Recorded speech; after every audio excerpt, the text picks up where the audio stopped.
Hello and welcome back to Rage Gaming, and of course New World. After its messy launch week and god that last weekend of queuing, I've queued about 3 times the amount of time I've actually played the game. Through this journey though, there have been a lot of little details that I've learned, things that would have helped to know a little sooner. For example, I hadn't increased my weight load, which affects everything, until like 16 plus when I could have done it at level 10. So we thought there were definitely good early game tips and tricks that would benefit all the new players. Some of these I've only recently learned myself. Here's 10 plus mistakes to avoid and useful tips in New World. Starting with Satchels, those beautiful bags that increase the amount of items you can carry at any one time. When you start New World, you'll notice you have 200 kg worth of weight that you can carry before you're then over encumbered. It's very important to know you can increase this cap and carry way more pretty quickly. The game is kind enough to give you one for free at around level 14 when you do a quest to travel out of your starting zone into another. You're sent off to go speak to a different settlement's innkeep. This rewards the basic satchel, which gives you a 50 plus kg weight cap, which is awesome to have and something you should do ASAP, but you can actually get one sooner. The moment you unlock that slot, which should be level 10, is the moment you can either buy one or craft one. Since they're very important and relevant to everyone right now, they can be pretty expensive on the market. Roughly 100 gold for that 50 plus weight where I was looking, or even 300 to 500 for plus 100 weight. So it might be, and often will be, cheaper to craft it. We can actually craft the plus 100 satchel, the really good one, at an outfitting station using coarse leather, linen, iron ingots, and a minor rune of holding immediately. The rune is the worst part by far here, everything else is easy. Coarse leather is just tanned hide from any skinned animal, iron ingots come from iron mining nodes that you smelt into the bars, and the cloth comes from hemp refined at a loom. The pesky rune of holding can be bought from your faction rep in exchange for the tokens you get from completing faction quests, and of course the gold, 250 of it. But in my case, I was able to craft the plus 100 weight satchel for half the price of buying it on the market, so it's well worth it. The better the satchel, the better the weight cap, which means you can farm more materials, craft more, make more money,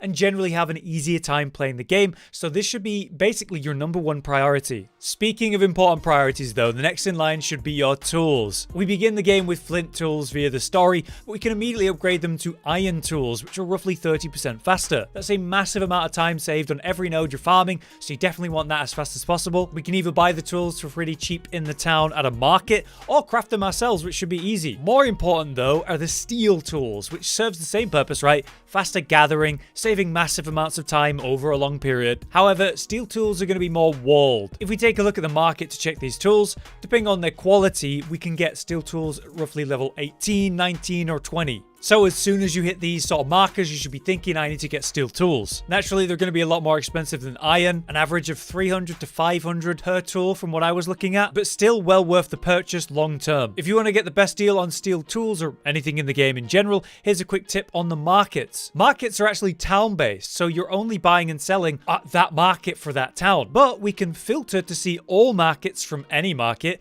and then find the cheapest deals. So if you see something that looks good, that's cheap, you can travel to that town to go buy the cheaper version. In my case, I found a steel logging axe for 1/6 the price at the very next town over, so that was well worth the travel. Now I've mentioned a few crafting resources like iron a few times here. How do you get stuff like that? Well, you probably already know, but here's some things to make it easier. While you can find iron nodes around the mines and hills, silver and saltpeter in the caves, and hemp in grasslands, it sucks to kind of blindly look around for them. If you use tracking, well, that makes it way easier to manage. As you level up specific gathering skills, you'll reach breakpoints where you can now track them. This causes them to appear on your compass or your map whenever in range. We can actually check the levels required for each type of node and tracking by pulling up the skills menu and checking on that gathering skill. It'll show you all the nodes to be found in New World of that type, what levels are needed, and when you can track them. So don't be stupid like me. Immediately go grind out some herbs and ores ASAP so you reach the breakpoints to track iron, to track hemp, because these are incredibly important resources. You need to gather them. Now, a major resource for travel and crafting in New World is of course Azoth. We need a lot of it, especially when fast traveling often.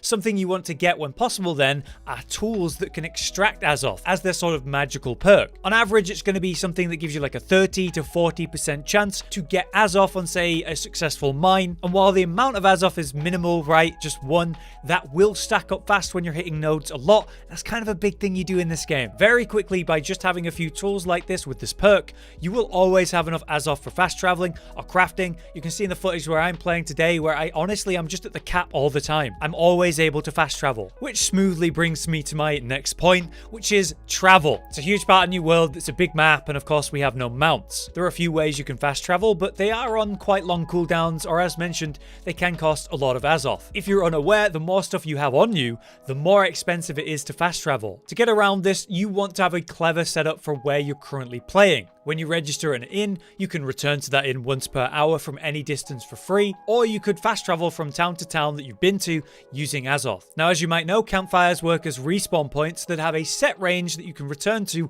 upon death, which can also work in our advantage when we intentionally die. Maybe you set up a campfire up high on a mountain, or just in between two areas that you're planning to play in, and then just die intentionally. Take off your gear, let a mob work you down, and then you can save yourself 500 meters of walking instantly. And finally, the other travel tip is of course the houses, which you can buy at level 15 and above, while also of course having high enough rep with that town to actually buy them. The cheapest is going for 2,500 gold. These also allow you to fast travel to them from anywhere at no cost, but have a 4-hour cooldown at the lowest level of house. So if you have all of these things, you have a 4-hour teleport to your home, a 1-hour teleport to your inn, quick travel around the local area using campfire respawns, and suddenly traversing the world isn't so painstakingly long. Just make sure that you're registered to an inn that's in a different town to your home so that you can, make maximum use of this. Moving on then, here's an important detail. The fact that you can respec your weapon skills and even attributes for completely free before level 20. It's designed to give us a chance to try everything we want before really committing to anything. So don't get stuck on one weapon or one playstyle.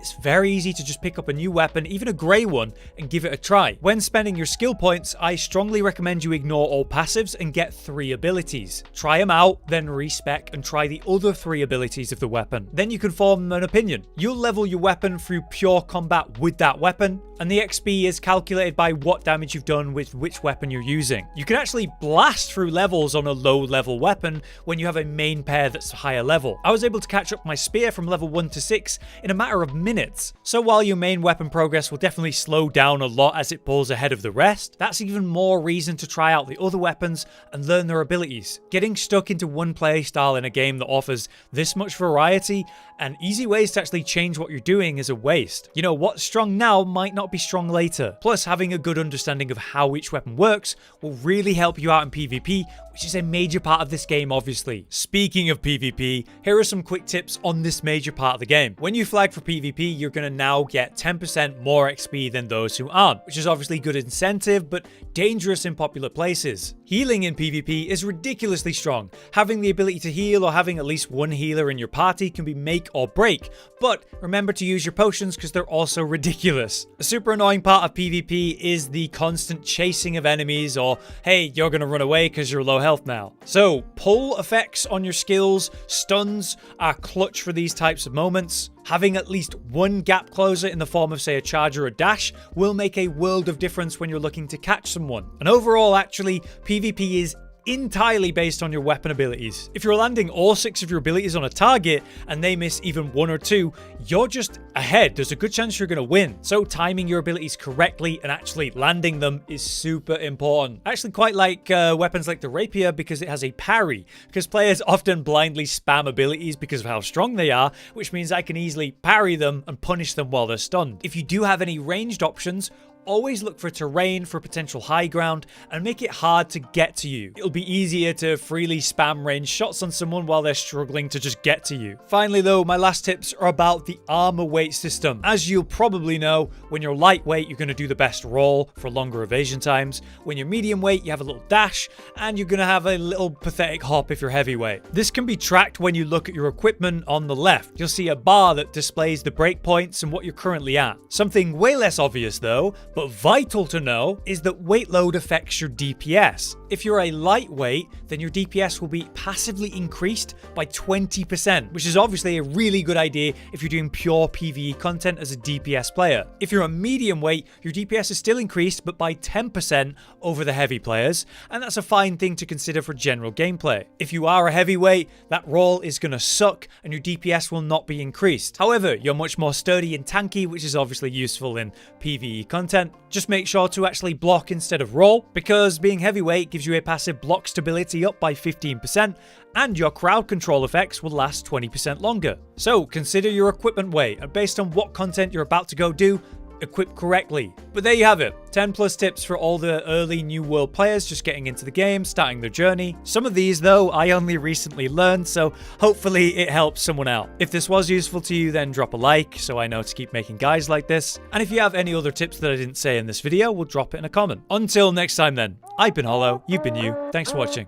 Josh, Cotton, and Hollow with the videos, dropping the humor like a hammer on your tippy toes, bringing entertainment on a daily arrangement to take our insanity and turn it into entertainment. Yes, I said entertainment twice, to reiterate that it is nice to look into your faces on a mostly daily basis when you let us in your homes to make the whole world a stage. Goodbye.